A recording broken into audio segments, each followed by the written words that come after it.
Hi, everyone. I'm Trisha Bell, Hi, I'm Georgia Young.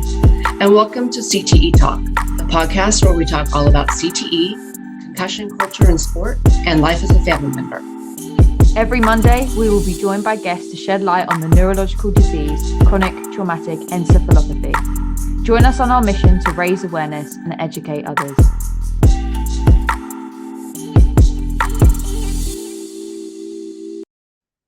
Hello everyone and welcome back to CTE Talk. Today we are joined by the wonderful Libby Bates, who is from Coming Home Well, which is a non-profit organisation working to support veterans and their caregivers. Libby is a spouse to a veteran, so she's here today to share a bit about her experiences with CTE and what she knows about it, and also the lovely work that Coming Home Well do as a non-profit organisation. So Libby, would you like to introduce yourself to everybody? Hi guys, I'm Libby Bates, and I appreciate that Georgia and Trisha that you're having me here today to talk on the CTE podcast. I was so excited to find the podcast. And I'm a military spouse, and I just appreciate that you guys are opening up this conversation to military service members and their families as well. So we just got out of the war in Afghanistan and Iraq, one of the longest wars that we've been in. And what people don't realize is a lot of our service members are coming back with injuries that in previous wars they would have died from, right? So you got the traumatic brain injury. And so as a military spouse, myself and my husband are just advocating for our veterans and our families that have traumatic brain injury. So. And has it affected your family directly? Directly, yes. So my husband deployed to Afghanistan and Iraq. So in his last deployment, he was a part of, was experienced a lot of TBI blasts and direct hits to his vehicle. So the third, he was exposed to 4 of them, like direct hits on his vehicle. And so the third one was probably the worst one. We started noticing that he was starting to have tremors in his hands, different things like that.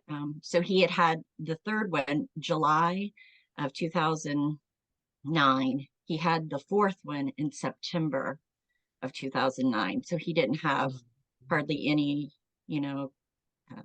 any time to kind of recover from that. You just go right back out into the field, right? Right. So, yeah, he had a lot of symptoms.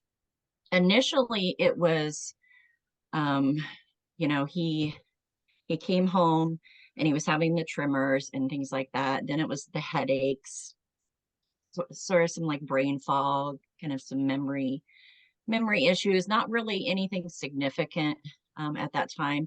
And just let me point out that he was in his 20s. So that's another thing that we need to take into consideration, is these soldiers are coming back from these wars in their 20s and 30s that are having these, residual effects from brain trauma. But initially it had started out with tremors, and it has progressed. He's now 38. It's progressed into full-on body tremors.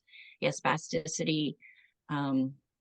He has a lot of like neurological issues, and typically when you think of people that have CTE or brain injuries, you're thinking older generation where it's like progressing, right? Neurologically progressing. And it started progressing quite quickly. And so we were like, what is happening? I told Georgia that when he was deployed, I was enrolled in college as a therapist, a PTA, but I didn't really it didn't like register to me that he was starting to experience effects of traumatic brain injury. I was just kind of putting it off to like, it's PTSD, like reintegrating back into home, that type of thing. But then when the neurological issues started to come quickly, we're like, something's not right, So, yeah. Okay, so how old was he after his last deployment? Like when was he done with service? 24. 24. Wow. Yeah, so he was 24. Brain's So he's not even fully developed yet. no, no. And, my husband is such a highly intelligent man. He was salutatorian of his class in high school. He likes to joke around that I would have been valedictorian had my middle school teacher not like messed my math class up. But what is a valedictorian? Because we hear that over here in the UK, but we don't have that, whatever it is. It's like the top students in that class, that graduating class, and they can get in high school. Yeah, they can get awards and scholarships and things like that for academia. Got you. So, and they usually give the big speech at graduation. Yes. Okay. Exactly. Okay. Yeah. So he's highly intelligent, but he was just starting to experience a lot of, things that he was in college. He enrolled in college, so he was having trouble remembering, his just stuff. He was having a hard time retaining it. He would come home and be like, I can't stuff anymore in my brain. Like he would get like physically ill. And so, he just really struggled a lot with the college aspect. He ended up dropping out of courses, and that was a struggle for him, like somebody who doesn't struggle with, academia and is now struggling with that. But he joined the military after high school. So, but yeah, he was experiencing a lot of neuromuscular issues. So he now has a baclofen pump. He has progressed to taking Parkinson's medication. And he's in his 30s. He's 38. So I'm like, what is the effects? What are going to be the long-term effects of being on a medication like Parkinson's at such a young age? Because typically you're thinking, men and women are treated for Parkinson's in their older ages. So what is going to be the long-term effects of that is one of my concerns, but at the same time, he has to have that medication in order to be able to move and, feel better. Have they diagnosed him with anything in particular? So he has a traumatic brain injury. They have diagnosed him with spasticity. The issue is a lot of the problem with his care was he was not being treated properly, and like he was being misdiagnosed. So they said he had essential tremors.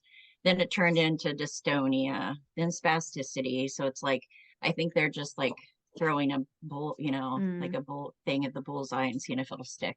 You know what I mean? To see what's going to be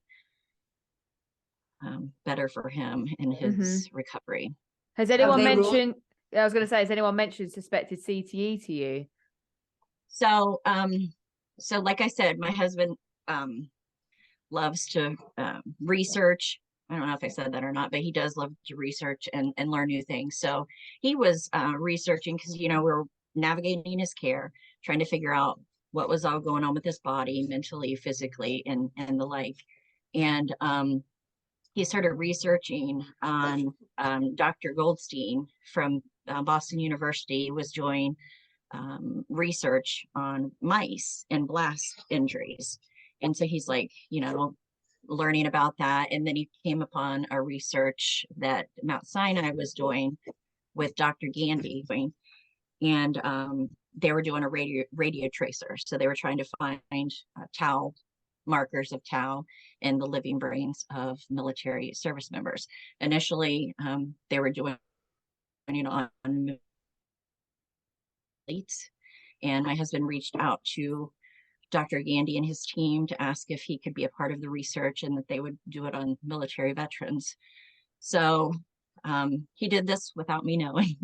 And then he told me later, after they accepted him into the research program, that we're going to go to New York and do the testing. And so we went to New York and did the testing, and it's a radio tracer, and it basically binds to the tau that's in the brain.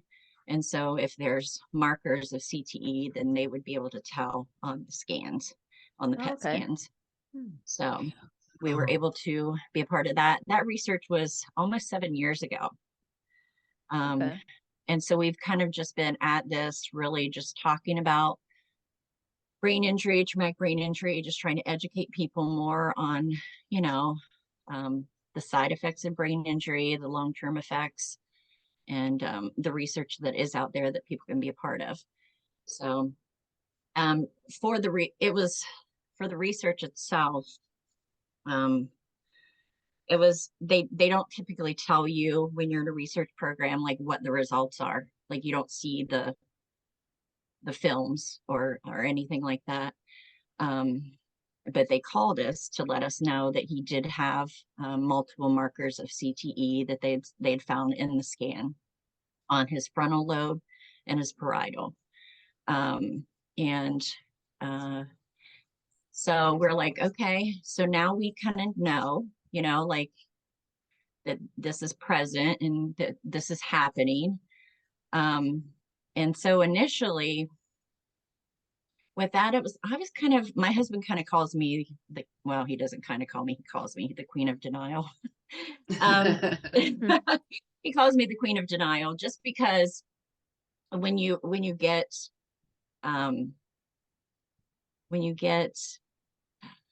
word of that, you know, like you get that kind of news, you're like, okay, is this real or is this something that we have to really deal with here?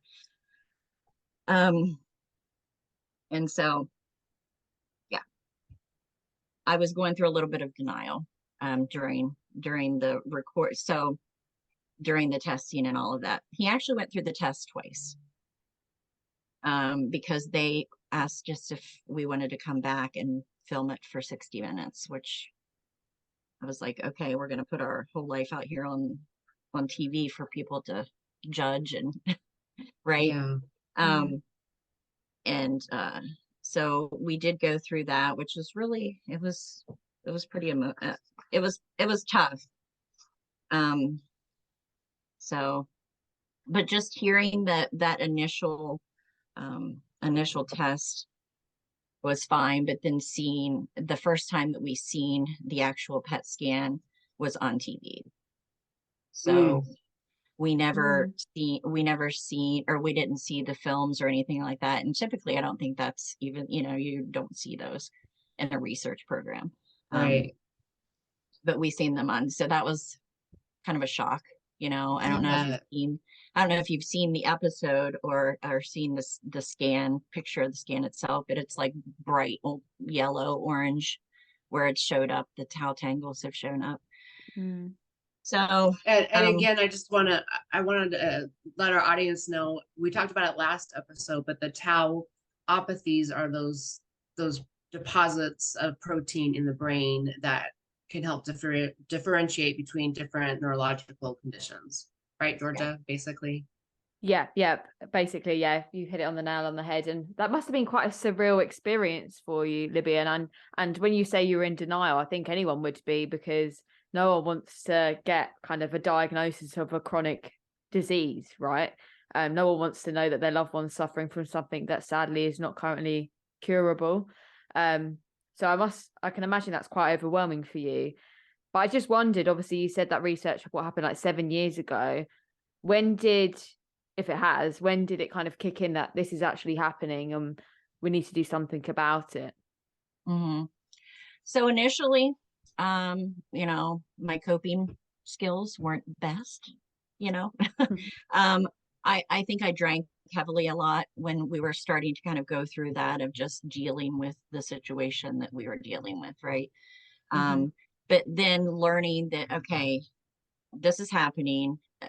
I need to first learn that I need to take care of myself, right? Hold on, my dogs.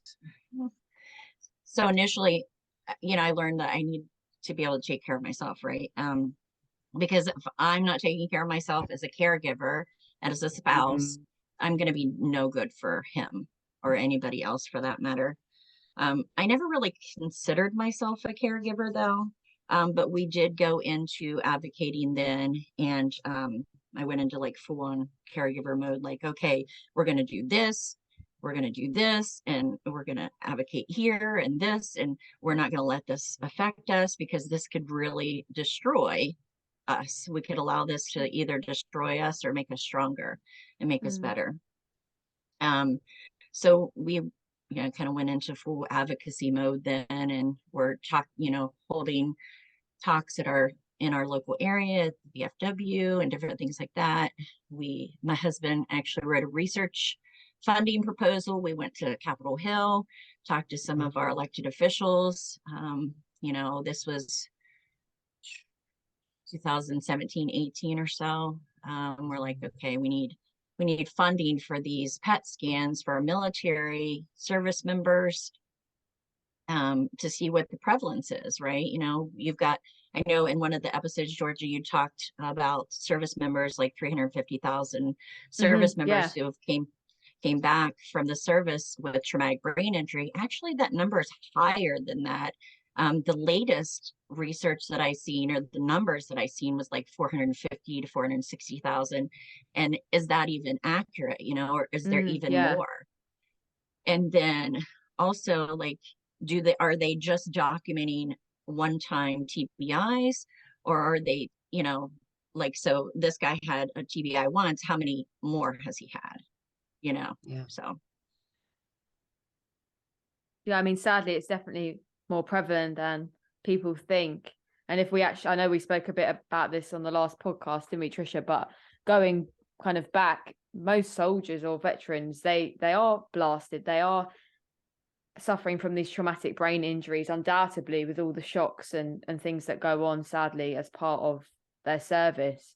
And I think you're right, Libby, that not everything gets documented. So these statistics aren't really showcasing how severe this kind of epidemic is, shall we say. So that's why it's really important for organizations like Coming Home Well to do what they're doing and share the realities of it. Obviously your husband had the research. What point from there did you get into Coming Home Well and this veteran support, or was that before the research?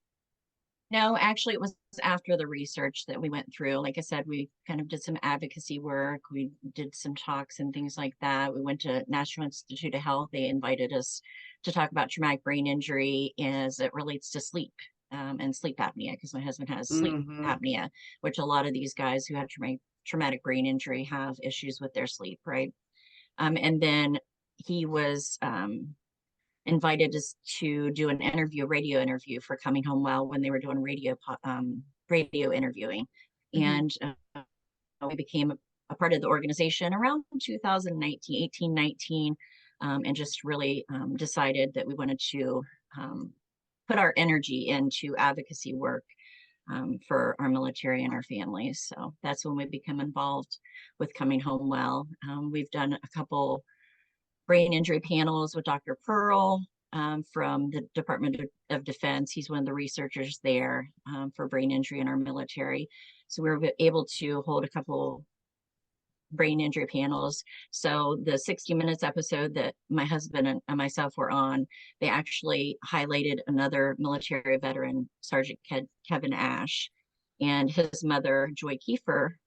We were able to connect with her and meet her after the show.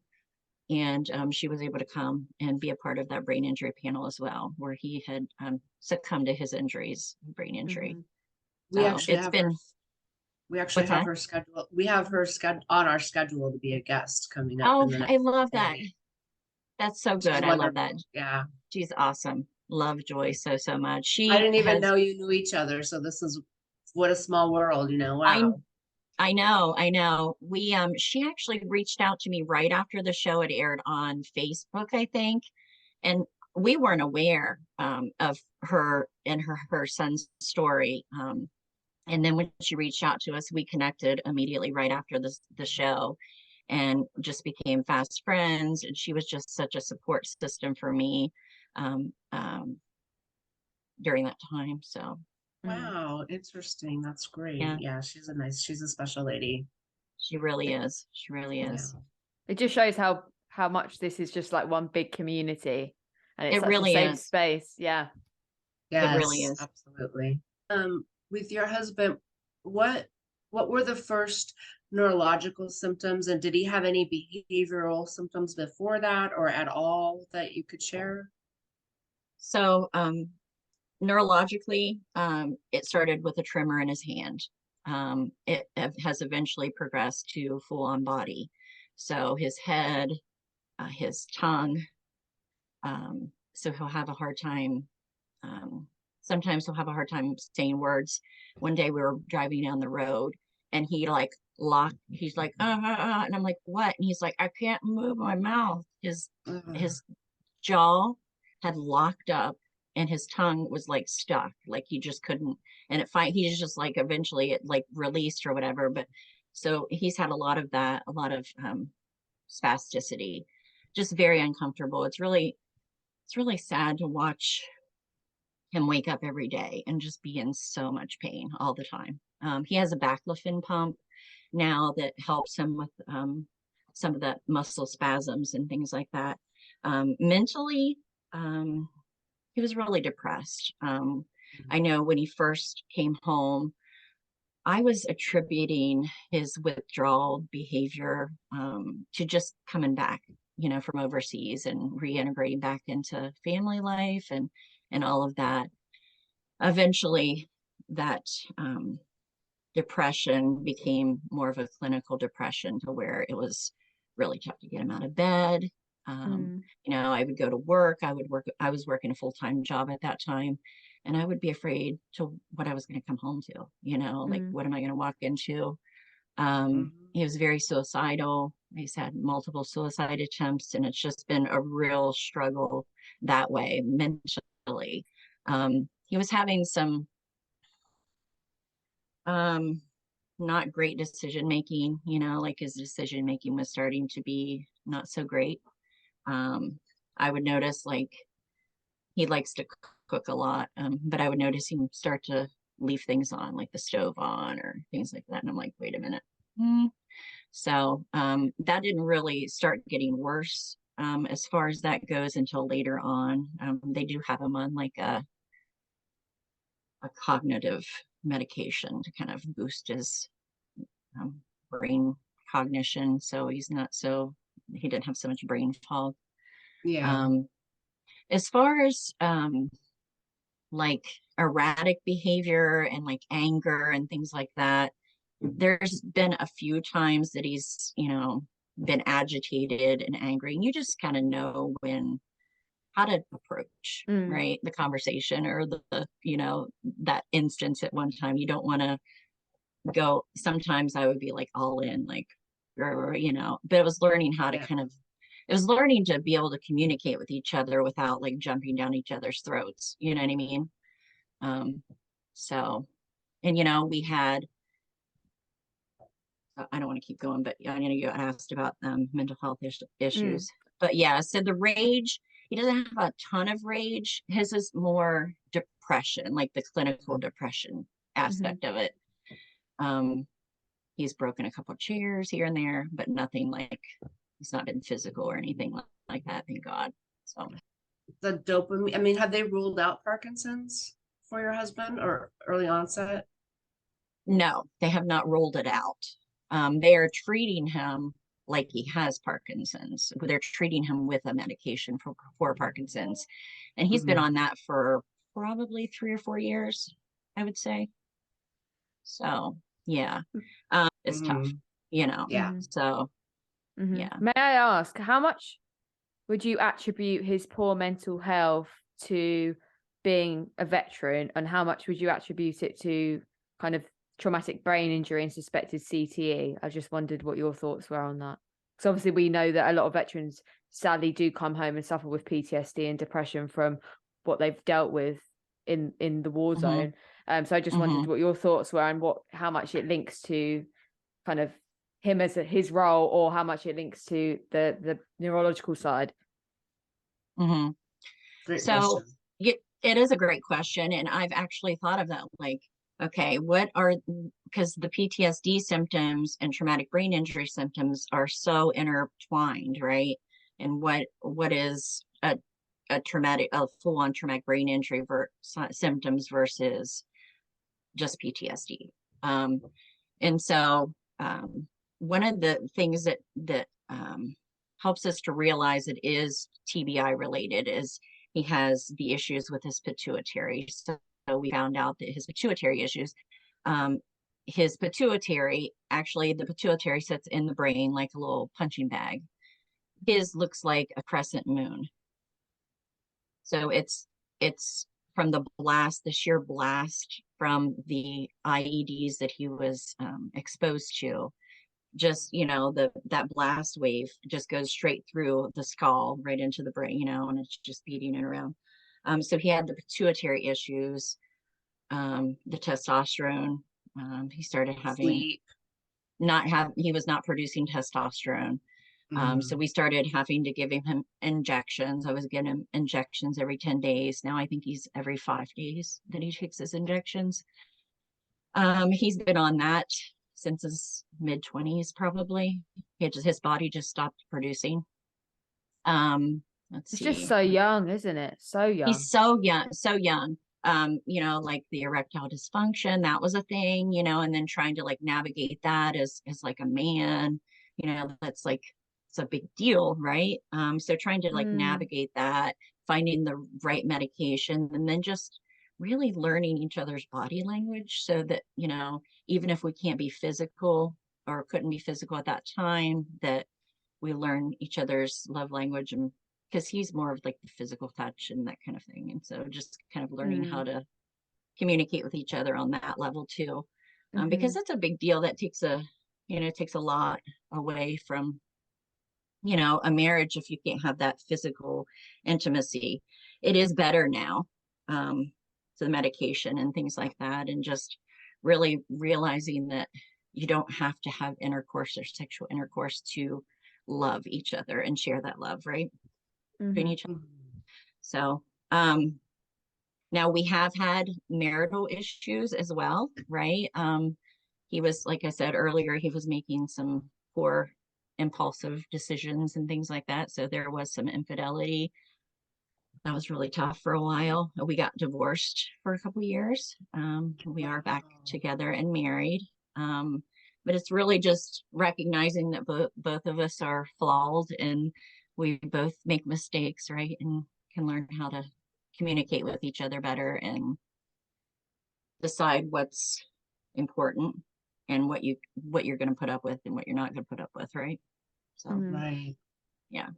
But I think it just shows how much this disease, whether it's the suspected CT, whether it's the Parkinson's, traumatic brain injury, impacts every aspect of someone's life. I mean, it's really hard whilst you're in the moment of it, especially when you're seeing these symptoms and it might be a new diagnosis, to try and navigate it and not put blame on the person or the relationship. And actually, when you go work through it, you realize that it's causing these problems. And I think, yeah, that's what people need to remember, that especially when there's not a lot of information. And going on to that, I just wondered whether, when you've obviously listened to our podcast, a lot of our guests are NFL wives or people who have been massively into sport and elite athletes, and they've passed away from CTE. Sorry.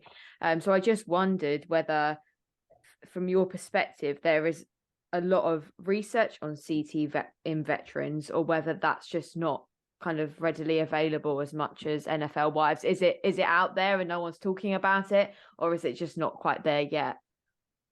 It's out there. It is happening. They are doing research at Boston University. They are doing research at the Department of Defense. It is out there. Whether or not it's readily available or not, maybe not so much. I think that it's getting out there more and more. The more people talk about it, right? And I think it's so important and great that military and our athletes can come together and work together, you know, on this common goal, right? So I know that when, like I'd said, that our Coming Home Well has podcasts, and one of our hosts is Susie Landolfi, and she is the clinical director of Merging Vets and Players, which is an organization that supports combat veterans and former athletes to get them together for mentorship and just healing. So that's been a blessing that we've been able to connect in that way. And I just think that as military families, yeah, we are affected by brain injury and CTE. And I think the more that we talk about it, and people like myself or Joy or any of the other guests that you have come on talk about it, the more people will become aware of it, for sure. Mm-hmm. Yeah. And as a caregiver, do you feel supported? As in, like, do you feel like there's enough information, enough resources out there now for you to be able to get the information you need and benefit your ability to caregive in a way that's effective for your partner? So now I do just because I've been looking for, for the resources and kind of searching for them. Initially, when, I wanted to kind of talk about the service members and their families that are coming back from overseas, and if they are affected by a traumatic brain injury, before they get out of the service, the Department of Defense has a requirement to these families that they need to be educating them and preparing them for what they are to face long term, right? What are the long-term effects going to be for one of our service members who are affected by traumatic brain injury? When he got out of the service, like I said, I was in college. I kind of knew about traumatic brain injury. I didn't really know a thing about CTE or anything like that, or what blasts and the impact of that had on the brain. And so learning as I go, it makes more sense as to why he's having the issues that he's having. But yeah, I feel like, now there are programs out there for caregivers, for veteran caregivers. That's an issue across the board of, military service members are coming back overseas from, these wars that are having all of these effects, but it's also affecting the families. It's not just affecting the service member. And so there are organizations now. Caregivers on the Home Front is an organization that works with caregivers. We have, oh gosh, let's see. Operation Family Caregiver is another organization that's great. But as far as like CTE knowledge, education, support in that aspect, there isn't as of right now. I know that there's online groups and things like that, the CTE caregivers support online. So yeah, and then just having friends that have been affected too, friends of service members that have been affected by traumatic brain injury, and just having that support around you. Yeah. And did you both have your family around, and did they notice the changes in your husband, and did they understand? A lot of times they don't see it until they're further into their disease. Sure. So initially, once my husband came home from the service, there was a lot of relational issues within the family unit. And so, since then, it has it took us divorcing, really, for his family to recognize the severity of what's going on with him, because he moved in with them. So then they seen him every day, and they seen what he experiences on a daily basis, and they're like, oh, so now they're recognizing. And now they live, like his parents live like 2 doors down from us, which is so beneficial, because now we have that support. Yeah, we have that support right there, and they can help take him to doctors, or go to visits and things like that when I can't be there. So it has been helpful. And I talked to my husband about doing the interview, and prepping it and all of that. And he said, as rough as it was for us to divorce, it was good, because it caused us to really focus on healing ourselves individually, and then, coming back together. So, there is benefits to that. It kind of sucked at the time, right? But yeah. That's sweet. Yeah. So does your husband do a lot of talking, like, about his experience whilst he's living with it at the moment? Like, does he go on podcasts? Does he speak about what he's going through? Does he feel Yeah, he comfortable has. sharing it? Yeah. Yeah, he has. He's went on to a couple podcasts. He went on to the radio show and talked. He spoke with the National Institute of Health. Yeah, he's willing to talk to whoever will listen, right? And so, and then we've just been advocating for, brain injury awareness and brain donation. And so he decided that, so once he was a part of this research study for the radio tracer, he decided that he was going to pledge his brain to the Department of Defense Brain Bank with Dr. Pearl. Mm-hmm. So he did that as well, just for research later. But he told me the other day that he wanted half his brain to go to the Department of Defense, and then the other half to go to Dr. Ann McKee at the BU. And I'm like, I don't know if you can do that or not, but I'll check. So yeah. Maybe. I don't see why not. Yeah, I don't know. So yeah. But He wants to help. He wants to help everybody is the point. He wants his brain to be out there helping all the people that it can. Yeah. right. Exactly. Mm-hmm. Yeah. Yeah. Serving after you serve, right? That's just what you do. Mm-hmm. So yeah. Well, if he's obviously interested, and I know he doesn't have to say yes, but it might be quite nice for us to speak to him and have him on one of the episodes, because we haven't actually got anyone that's living with anything at the moment and mm-hmm. being the patient of someone's either with TBI or Parkinson's or suspected CTE. So it might be quite nice to hear the person going through its perspective. Sure. Yeah, and not only that, but there's not that many people that have been able to have the type of because your husband was a part of that research study, have that tracer study done. Yeah, which is really interesting. Right? Yeah, we haven't heard that yet. It's not supposed to be, well, they're still saying that you cannot be diagnosed with CTE till post-mortem, but they are advancing, and apparently. Yeah, I'd love to hear a couple people. Yeah, I'd love to hear that side of his experience of going through that. And I mean, I think when you're around someone and you're their partner, you know them inside out, and sometimes you know them better than yourself, right? But yeah. I think with this particular situation, I think it'd be really refreshing to hear the perspective of someone who's suffering from the symptoms. And I'd love to know whether they've noticed the changes in themselves, because we know from things like dementia and Alzheimer's that they don't actually know that they've got dementia and Alzheimer's. It's just their brain changes and they don't know any different. So I think it'd be really interesting to see, like I said, their perspective of the changes. And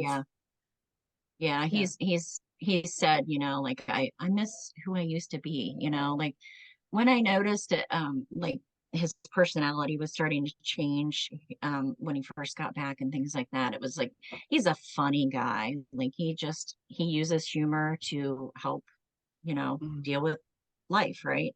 And he just wasn't joking around like he used to. So that was just, that was like a subtle change that you start to kind of recognize. But we do try to use humor to deal with life, right? Because as you know, CTE isn't something that is curable. Brain injury isn't something that's curable. You have to treat the symptoms, and dealing with those symptoms can sometimes be overwhelming. But I think finding the right doctors, he has the best neurologist in the VA right now, who's really interested in his care and like how he can live a more fulfilled life that's not so challenging. So we've been very lucky in that aspect, because that wasn't always the case. Finding a doctor that, was like, okay, so we're dealing with this symptom, this symptom, this symptom. Let's try and, see what we can do overall to make you feel better. I feel like that's a commonality, especially when these individuals suffering are so young, because it's such an invisible disease. Like people just look at them and think, oh, you're young, you're fit, you're healthy, because you see an 80-year-old walk through the door and you think, oh, they must have dementia because they're old, because that's what we associate, right? So it's all about challenging that stigma, and that invisible diseases can be really challenging, and we need to be taking these people more seriously, no matter the age. Oh yeah, So, absolutely. If you look at my husband, you would be like, well, unless he's got, like a twitch going on at that Mhm. at particular time. But if you look at him, he looks fine, Mm. like you Yeah. wouldn't be able to tell. So that, I mean, it is an invisible injury. And so I think that we do need to have better outreach, better education within the medical community as a whole, not just military medical community, but the military or medical community as a whole, Mm. of what are the, you know, what are the ways in which we can treat traumatic brain injury? What are these symptoms that we're seeing? What are some commonalities that we're seeing? Like, Trisha, I don't know. So obviously, thank you so much for sharing your story and what you're dealing with your husband. I'm so glad that he's got support, but also more importantly that you've got the support around you. I just wanted to touch upon what you do with Coming Home Well. So for all our listeners, Libby runs the podcast Behind the Service podcast through Coming Home Well. So I just wondered if you could touch upon what you do, who you speak to on the podcast, and what the nonprofit organization does to support veterans and their caregivers. Sure. So our mission at Coming Home Well is to educate, support, and advocate for our military families and their veterans when they come home and return home from war, or just service in general. We speak to we have a lot of different podcasts associated with the organization. We have a network of podcasts actually, and we speak with civilians, doctors, scientists, nonprofit organizations that have a heart to serve our military families and our veterans. So if you go over to our website, it's www.cominghomewell.com, and you can check out that, look at our team. The organization, we have a Coming Home Well podcast, Straight to the Point podcast, which is with the former Undersecretary of the Department of Veterans Affairs Administration, Paul Lawrence. And we also have Donna Hoffmeyer, Jay Johnson, who are two veterans, and they host Beyond the Front Line, which helps veterans reintegrate back into civilian life once they're out of the service. We have Mike Kim, who is a veteran. He was a psychoanalyst, and he talks about veteran readjustment culture. Dr. Tiffany Tajiri is a clinical psychologist. She wrote a book called Peace After Combat. And so her podcast is coined after her book. And her and her husband speak on that and the healing of spiritual and psychological wounds of war from a faith-based perspective. We have a large variety of different podcasts. We also try to host events throughout the year if we can, about brain injury and education. So it's really just a passion project of my husband and I. As we joined Coming Home Well in 2018 or 19, and we just use our time to advocate that way. Oh, that's wonderful. Yeah. I can't wait to take a look at the website. Yeah, definitely check it out. There's a lot of great resources on there. There's a resource page on there. You can read all about our hosts and things like that. But everybody in our organization is a volunteer, and they do this just because they have a heart to serve our veterans and our families. So excited about this collaboration. Hopefully that we can start to raise more and more awareness about CTE with veterans too, and point people in support in the right ways. Trisha, do you have any more questions, or Libby, do you No, have that's anything it. else to add? I just want to say thank you so much for joining us, sharing, what are intimate and hard details to talk about. I'm like you. I'm open about most things. I about telling the truth and making people aware of things, no matter how much it might damage my reputation or hurt. So I understand that. yeah, it's not easy, but we just do it, right? Yeah. Yeah. Thank you guys for having me. I appreciate you so much. No, Oh my it's gosh, been lovely to thank have you. Thank you for Yeah. everything you're doing as well. We really do appreciate it. Yeah. Absolutely. Thank you, Libby. Have a great rest of your day. You too. Bye-bye. See you later, you. Libby. Bye. Bye.